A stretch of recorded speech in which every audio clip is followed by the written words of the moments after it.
Meus irmãos, na paz do Senhor Jesus. Amém. Aproveitar que os irmãos estão em pé, por gentileza. Glória a Deus. Atos dos Apóstolos, Aleluia. capítulo 1, e o versículo de número 8. Atos dos Apóstolos, capítulo 1, e o versículo de número 8. Glória a Deus. Esperar os irmãos acharem, todos lemos juntos esta palavra. Os irmãos acharam, amém? Amém. Diz assim: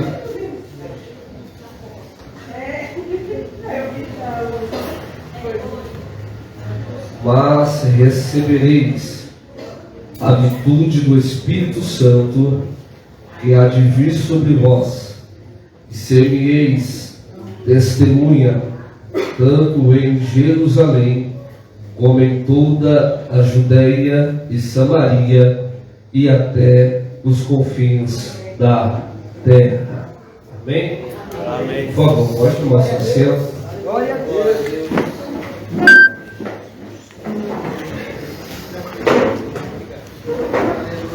Antes de nós iniciarmos a mensagem, quero glorificar a Deus, exaltar a Deus por essa oportunidade, nesta honra que nós temos, irmãos, de participar deste culto missionário. Tenho certeza que Deus já falou no seu coração até esse momento. Quantos já ouviram a voz do Senhor? Então Deus não começa a falar agora, Ele já está falando desde o início deste culto. Eu quero louvar a Deus pela vida do pastor Sebastião, que quando conversamos com ele há um mês atrás, ele permitiu a realização desse trabalho, de trazermos a missionária Cris Alves com o projeto A Rede. O irmão pediu para os obreiros da casa ficar de pé. Vou fazer o contrário, vou pedir para quem veio com a missionária Cris Alves, fica de pé. Bom, esse pessoal bonito aí para vocês conhecerem, fazem parte do projeto A Rede. E você pode glorificar a Deus batendo palma pela vida dele?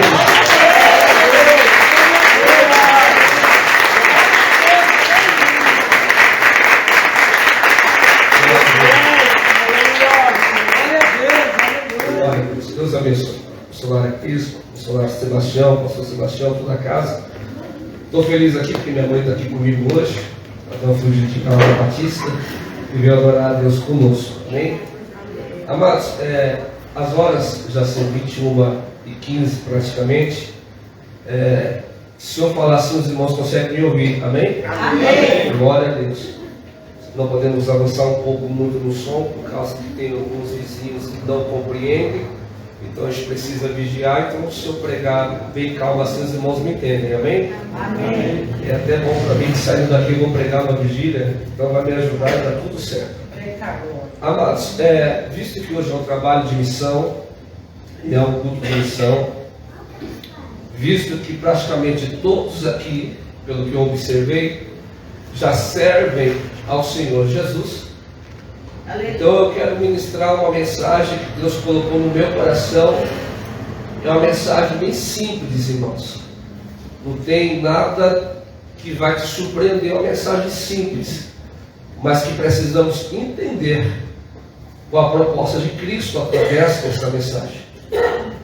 O texto que nós lemos, Lucas escreveu, o evangelista Lucas, iniciando a história da igreja primitiva em Atos capítulo 1. E essas palavras que Lucas escreveu é uma orientação da pessoa de Jesus Cristo. Jesus mesmo falou: mas recebereis a virtude do Espírito Santo que há de vir sobre vós.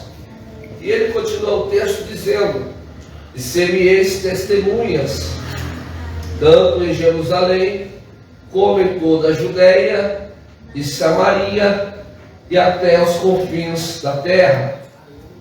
Quando lemos esse versículo, O nosso entendimento e a nossa compreensão é simples. Jesus disse que seremos cheios do Espírito Santo para sermos testemunhas, para levarmos uma palavra, para pregarmos o Evangelho, para anunciarmos as boas novas em Jerusalém, Judeia, Samaria e até os confins da terra. Então eu começo a entender que eu não sou cheio do Espírito Santo só para dizer que eu sou cheio do Espírito Santo. Se Deus me encheu, é porque Ele tem um propósito para eu ser cheio do Espírito Santo. Deus não enche ninguém sem propósito. Há um propósito em sermos cheios. E o propósito é esse, é simples: sermos testemunhas do Cristo a qual nós servimos. Eu estava nessa tarde meditando sobre esse texto e me veio um testemunho que eu quero compartilhar com os irmãos. Hoje, se você liga a televisão, pelo menos essa semana que se passou, o assunto foi um só. Foi sobre os empresários, os bilionários, os milionários que sumiram dentro de um submarino, que foram fazer uma excursão ao navio que naufragou em 1912. Muitos se falaram acerca e a história veio à tona. O filme foi repassado em alguns canais de televisão. Mas naquele ano, algo me chama a atenção e eu quero compartilhar com os irmãos. No dia 10 de abril de 1912, o navio Titanic ele vai embarcar nas águas para a sua primeira viagem. Sabemos que há uma divisão de classes dentro daquele navio e toda a atenção do mundo, o centro do mundo, está voltado para a viagem inaugural do navio chamado Titanic, que naquela época seria o maior navio do mundo. Então é o centro das atenções. Embarca-se os passageiros da primeira, segunda e terceira classe. Há uma pessoa que vai embarcar na segunda classe. Ele é viúvo. Ele embarca naquele navio, e essa é uma história real, com a sua filha de 6 anos de idade, chamada Nana Harper, e com a sua sobrinha. E o destino é a América. Ele iria pregar em algumas igrejas, a qual ele foi convidado para pregar quando o navio estacionasse, chegasse na América. Ele entrou. O nome dele é John Harper e ele era um pastor evangélico. Ele estava pregando rumo à América para pregar em algumas cidades. Porém, como nós sabemos a história do navio, ele sai no dia 10 e na madrugada do dia 14 para o dia 15, por volta de 2 horas da manhã, esse navio vai colidir com um iceberg. E nós sabemos o final dessa história. Mas olha o que é uma pessoa cheia do Espírito Santo. Quando o navio embarca no dia 10, a história diz que a sua própria filha, que sobreviveu, é uma sobrevivente, testemunhou, escreveu um livro. O livro está aberto para quem quiser ler. Não precisa nem comprar, você acha PDF na internet. Testemunha que desde o dia que ele embarcou naquele navio, ele não perdia a oportunidade de pregar a palavra para quem estava perto dele. Havia os momentos de entretenimento daquela viagem, e naqueles momentos ele aproveitava e pregava a palavra para quem o quisesse ouvir.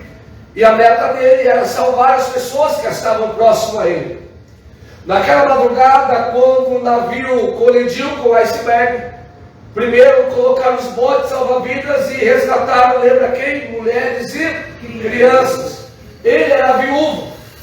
Ele pegou a sua filha de 6 anos de idade, a sua sobrinha, conseguiu um bote salva-vidas para colocar aquelas 2 moças, uma criança e uma jovem, e ele tinha direito de embarcar também no bote salva-vidas, porque ele era viúvo. A sua filha não tinha mãe e ele era responsável por elas.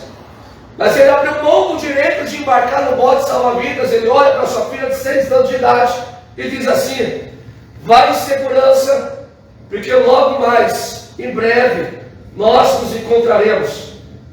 A partir do momento que a sua filha e a sua sobrinha estão em segurança no bote salva-vidas, Começa-se um desespero naquele navio, diz o livro, porque os botes estão acabando. O navio leva aproximadamente 2 horas para afundar, começando pela proa. Eles estão no meio do Oceano Pacífico, uma escuridão total. E sabemos que só havia botes para metade da tripulação do Titanic. E as outras pessoas começam a entrar em desespero, a fim de tentarem salvar as suas vidas, saírem do navio e entrar em bote. A história diz que o pastor John Harper, naquele momento que a sua filha já estava no bote, ele sai correndo pelos corredores do Titanic, trazendo uma palavra. Ele diz assim: agora eu entendi qual é o chamado de Deus para a minha vida. A minha família já está salva, eu preciso atender esse chamado.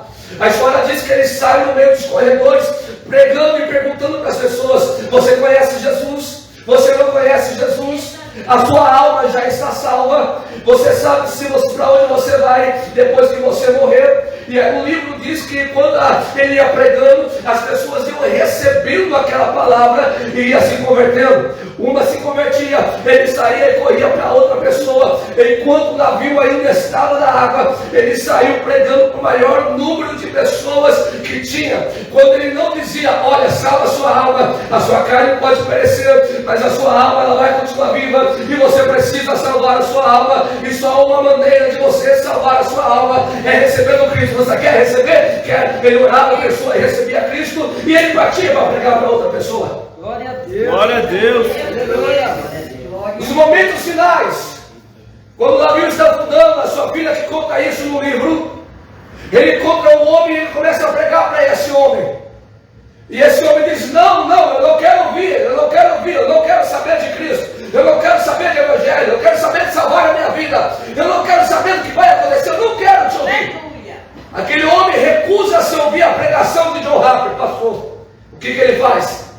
Ele tira o colete salva-vidas que está nele, chama aquele homem que não aceitou ouvir a palavra e fala: olha, não tem mais colete, pega o meu. E aquele homem não entende: por que você está fazendo isso? Ele diz: porque eu sei que a minha alma está salva, e se eu morrer eu vou. Agora você precisa viver, porque a sua alma não está salva. Pega o meu colete. Meu Deus. Glória a Deus. Ele entrega o colete dele para aquele homem, porque ele diz: não, você precisa mais do que eu. Eu sei que se eu morrer aqui, a minha alma já será recebida no céu, mas você está rejeitando a Cristo, então você não pode morrer. Segura o meu colete. E aquele homem pegou o colete do pastor John Harper. Isso na madrugada do dia 14 para o dia 15 de 1912. O navio navegou e ele foi lançado nas águas frias do oceano. E enquanto ele está nas águas se debatendo, ele pensa: eu tenho que ser mais rápido na minha abordagem. Então, enquanto ele está nadando, tentando salvar a sua vida, ele chega para as pessoas que também estão se debatendo na água e diz assim: você já é salvo? E se as pessoas respondessem: não, eu não sou salvo, ele pregava Atos 16:31: então crê no Senhor Jesus e será salvo tu e a tua casa. Você crê? Eu creio. Ele saía e ia pregando para outras pessoas. No final do livro diz que ele encontra um rapaz, e ele falou isso para esse moço. Isso é uma história real. Você já é salvo? Antes de ele ouvir a resposta daquele homem, o pastor John Harper afunda na sucção do navio que está afundando. Ele ainda não chega a morrer, ele volta à superfície das águas e ele se encontra novamente com aquele homem. Ele pergunta: você já é salvo? E aquele homem diz: eu quero ser salvo. Recebe a Cristo. Enquanto ele está dizendo recebe a Cristo, ele é puxado para o fundo do mar e morre. Meu Deus. E eu ouvi essa história, irmãos, ouvi. Não me contentei em só ouvir, eu fui ler o livro. E eu comecei a fazer uma pergunta dentro de mim: o que leva uma pessoa a abrir mão da sua própria vida em prol de outras pessoas? O que leva uma pessoa a abrir mão da sua própria vida para salvar outra pessoa? Que sentimento que passa no coração dessa pessoa? Qual é o sentimento que ela tem? O que é que ela sente? O que se passa na cabeça dela? Sabendo que vai morrer, mas ela tem consciência de que já está salva Então ela não se importa com a morte, ela quer salvar ainda quem não foi salvo. Que sentimento é esse? E olhando para a Bíblia, nós vamos encontrar esse sentimento. Esse sentimento, dentro da teologia, nós chamamos de kenosis. O que é kenosis? Kenosis é uma palavra grega que traduzida quer dizer auto-esvaziamento. Eu se esvazio de mim para ser cheio do Espírito Santo. Eu se esvazio de mim para ser cheio de Deus. Essa palavra aparece na matéria que nós chamamos de cristologia. E o capítulo central da cristologia foi o apóstolo Paulo que escreveu. Quando escreveu a igreja de Filipos, ou a igreja aos Filipenses, capítulo 2, que é o capítulo central da cristologia.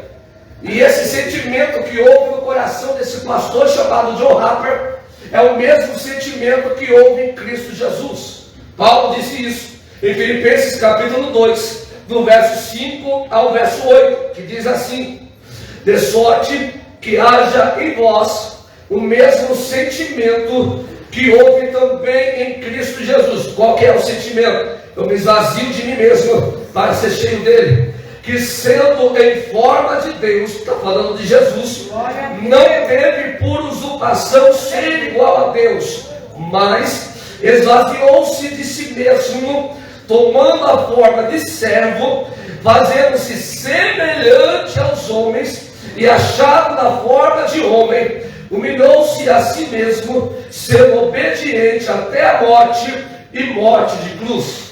Glória a Deus. Eu estava ministrando quinta-feira agora, essa quinta que passou, e eu preguei sobre o tema o poder que há no sangue de Jesus.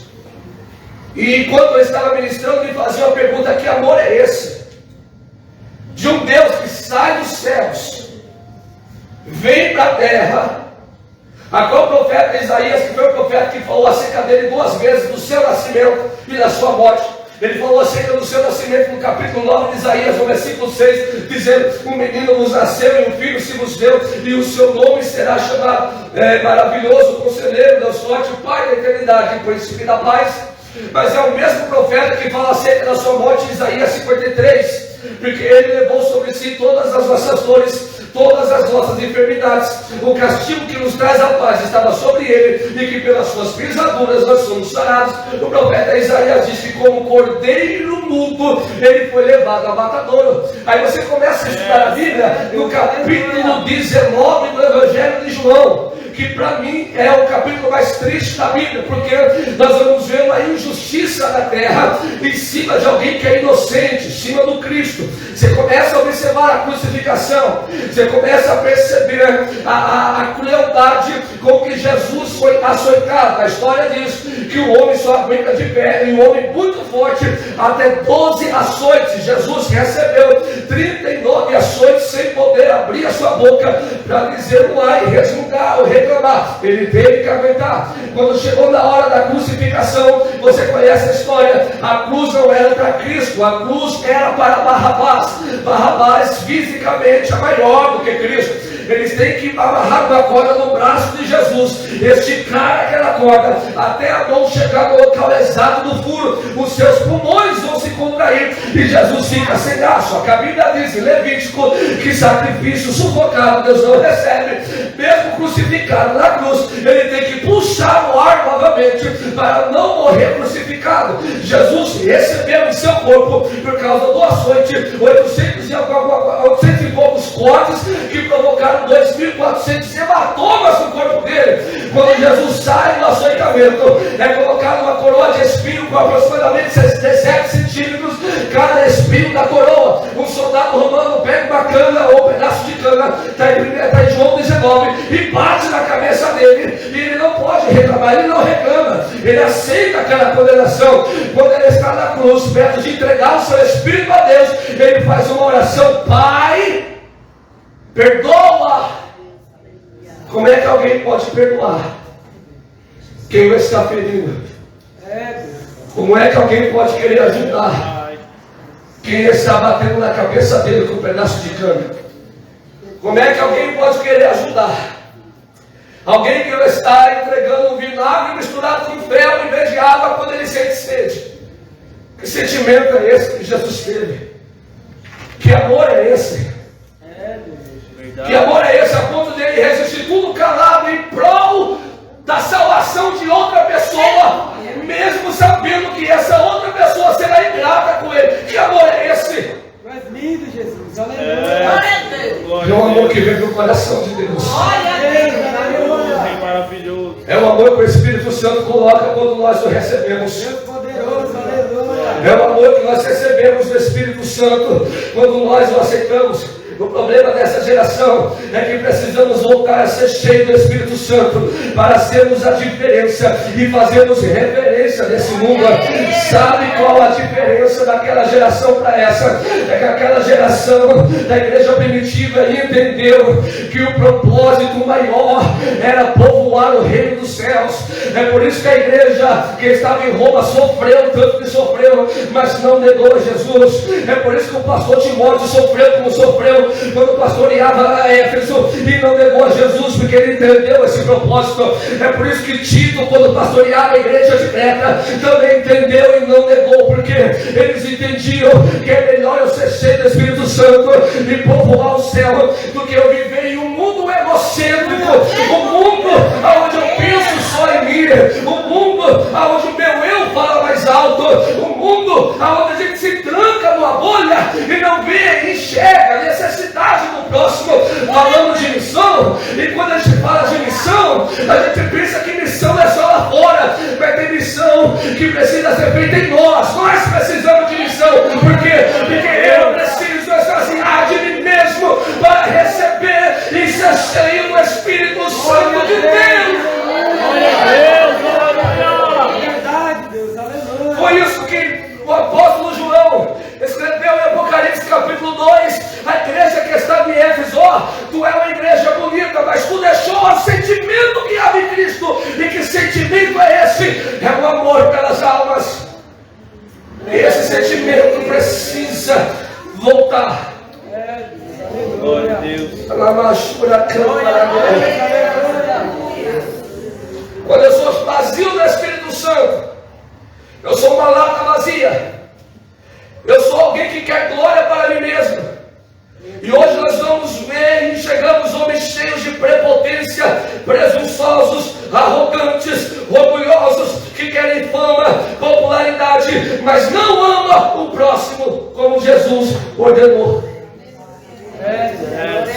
Se eu não amo o próximo, eu não amo a Deus. Se eu não amo a Deus, eu não amo nem a mim mesmo. Verdade, Verdade. Deus, aleluia. Glória a Deus, aleluia. A gente precisa mudar. A gente precisa voltar a ser cheio do Espírito Santo. Glória a Deus. E eu sou o primeiro, eu me incluo nisso daqui, irmãos. Glória a Deus. Porque quem é cheio do Espírito Santo recebe de Deus e leva para o mundo. Quem é cheio do Espírito Santo recebe de Deus e leva para o mundo. Você quer ver? Atos capítulo 2, do verso 2 a 4 diz assim: de repente veio do céu um som como de um vento veemente, impetuoso, e encheu toda a casa em que estavam assentados, e foram vistas línguas repartidas como de fogo, as quais pousaram sobre cada um deles, e todos foram cheios do Espírito Santo, e começaram a falar em outras línguas conforme o Espírito lhe concedia que falasse. O começo do versículo diz que veio da onde? Da terra ou do céu? Da terra ou do céu? Está escrito, veio do céu. Glória a Deus. Então os que estavam no cenáculo receberam do céu. Foi do céu que desceu. Glória a Deus. Pedro estava entre os 120. Pedro recebeu do céu. Atos capítulo 3. Quando eu recebo do céu, eu entrego aos homens a mensagem que veio do céu para apresentar para os homens. Glória a Deus. E qual é o problema de hoje? O problema de hoje é que pregadores, obreiros, missionários, levitas, homens e mulheres que são crentes não querem receber do céu para apresentarem a homens, querem receber dos homens do mundo para colocar dentro da igreja e instituir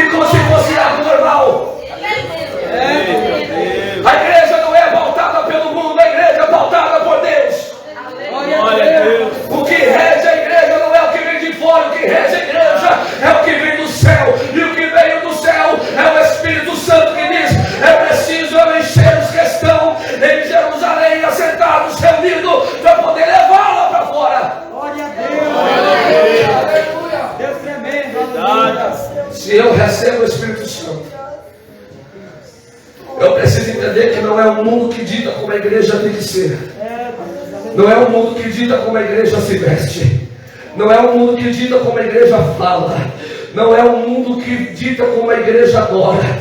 Isso é papel da igreja, dizer ao mundo o que? Malaquias 3,6: Deus não muda.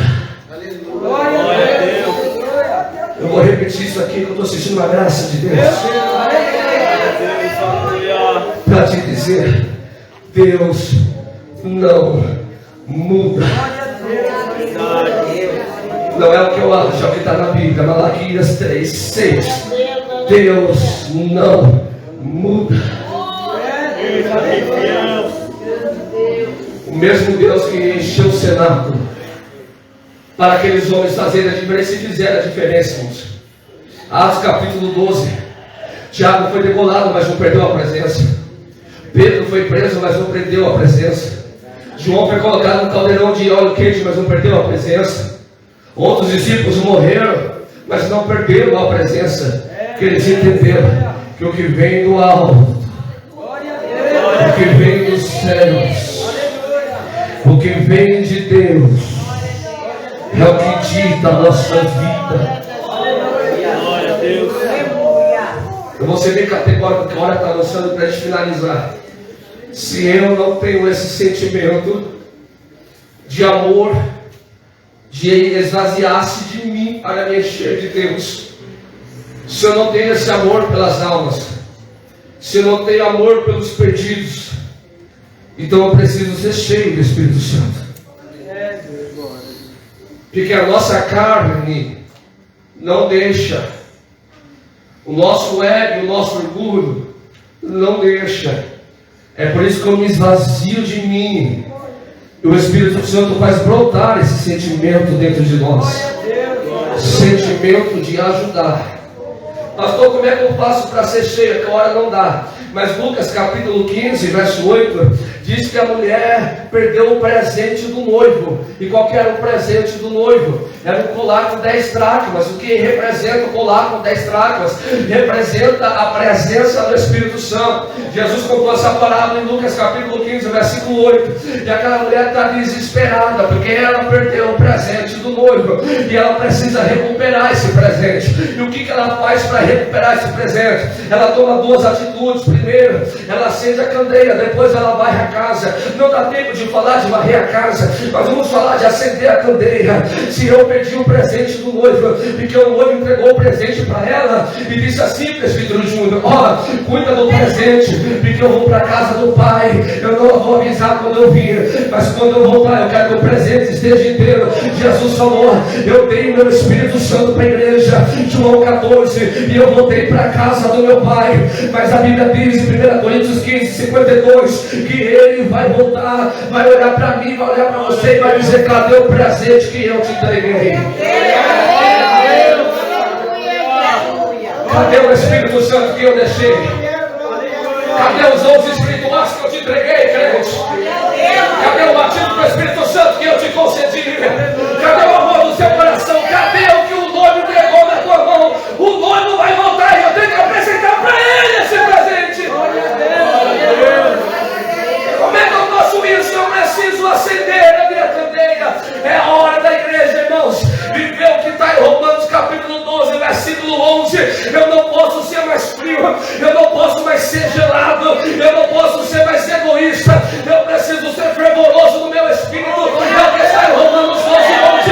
Eu preciso ser fervoroso. E como é que eu sou fervoroso? É colocando fogo na minha vida. E como é que eu coloco fogo na minha vida? Jeremias 23, 29 diz que a palavra de Deus é como fogo. Se eu preciso me acender, é a palavra de Deus que vai acender a minha vida.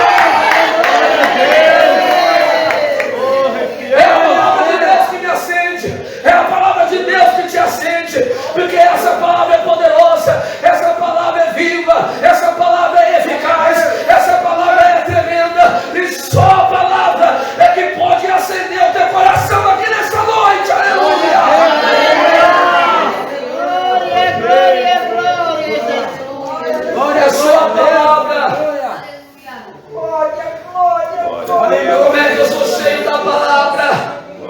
Salmos 81:10. Abre bem a sua boca e eu te encherei. Glória a Deus. Para quê? Se eu sou cheio do Espírito Santo, Pedro foi cheio do Espírito Santo, pregou para mais de 3.000 almas e elas se converteram. Estevão foi cheio do Espírito Santo, Atos capítulo 6. Enquanto Estevão pregava, acontecia sinais, prodígios e maravilhas. Paulo foi cheio do Espírito Santo e abriu portas para o Evangelho em muitas cidades. Silas foi cheio do Espírito Santo. Enquanto cantava com Paulo, a prisão tremeu, o terremoto aconteceu. Sansão, antes de morrer, Sansão disse assim, não está lá em Juízes, a última oração de Sansão, com os olhos cegos, cabelo raspado, humilhado e envergonhado. Mas Sansão disse assim: Deus, me enche mais uma vez do teu Espírito, me enche mais uma vez da tua presença. Davi também orou assim em Salmo 51, pedindo para Deus: não retire de mim a tua presença e não retire de mim o teu Espírito Santo. Por gentileza, fica de pé comigo. Glória a Deus. Aleluia, Jesus. Glória, glória, glória, Deus. Diga assim comigo: Senhor, nesta noite, coloque em mim o mesmo sentimento que houve em Cristo Jesus. Você pediu, você vai receber o sentimento. Jesus vai acender um fogo na sua vida. E quando eu digo de fogo, irmãos, eu não digo de sair sapateando, rodando, voando, não digo sobre isso não. Esse fogo é um desejo de ser um missionário na obra do Senhor.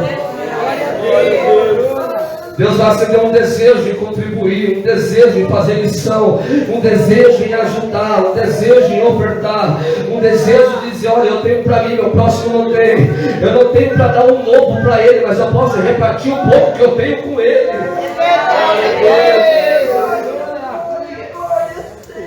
Para você entender, segundo o livro dos Reis, capítulo 4, aquela mulher não tinha quase nada.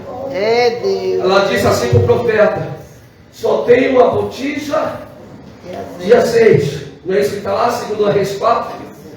E o que o profeta disse para ela: vai e pede vasos emprestados, não poucos, pede muitos vasos. Ela pediu vários vasos, até que a casa ficou cheia de vasos. Mas quem foi que encheu o vaso? Foi uma botija de azeite.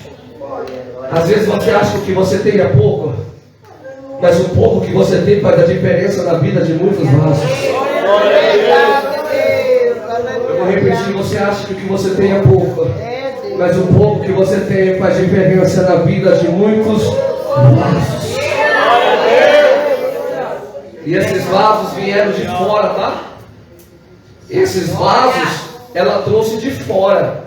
Então Deus vai repartir o que você tem para atrair os vasos de fora.